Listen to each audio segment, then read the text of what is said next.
first of all, that they gave him the doggone thing, and that he held on to it all these years, and that as a young kid, I could pick this thing up and play with it and put it back in the and same thing for box. me. You would show it to us as kids, yeah, and I would pick it up and think, it's pretty amazing that this thing that was in Grandpa's back is sitting here on the table. He also he had a tremendous scar in the lower left side of his back where this thing went into him.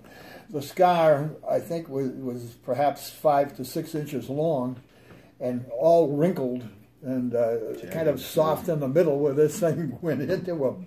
And he frequently, well, not frequently, every once in a while his back would go out on him and he'd have terrible back pains and trouble moving around. But he'd see a chiropractor, and the chiropractor would work on him a bit, and he'd be back on his feet again. So. Well, but for me, I was kind of struck how tough you would have to be to survive. That it's operated on in a field hospital, in an evacuation hospital, no antibiotics. God knows what they had for anesthesia, and to survive that is fairly remarkable. But then. You look at the life he lived and how difficult it was. Right? One of 12, worked as a child laborer in the mills in Lowell, goes off to fight in this battle, gets gassed and wounded, comes back and well, one of the things lives through the depression and all the things associated with that, and it was.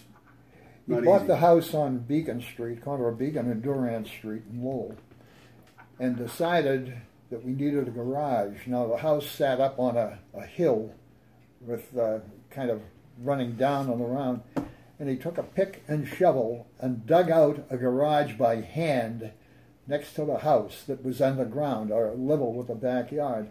And all he had was a pick, a shovel, and a wheelbarrow. And he dug this huge thing. He dug out a garage by hand. And to think somebody that had this thing in his back at one point was able to physically go and dig out by hand this huge area. Then he took fieldstone that he found God knows where and built the walls inside the garage of fieldstone. And in fact, he used to tell the story of one of the neighbors came by one day and said to him, Tom, there can't be a fieldstone wall left anywhere within miles, because he picked them up and put them in the back of the Chevy and bring them home and build a wall. There was one huge boulder that he came across, and today you get a bulldozer or somebody to move the boulder.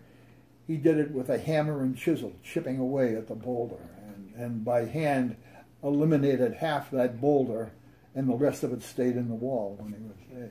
Well, he had a lot of experience digging trenches, right? And building walls, right? So I think he thought it's a trench, I'll just Maybe he did, I don't know, but it was a tremendous job that he accomplished all by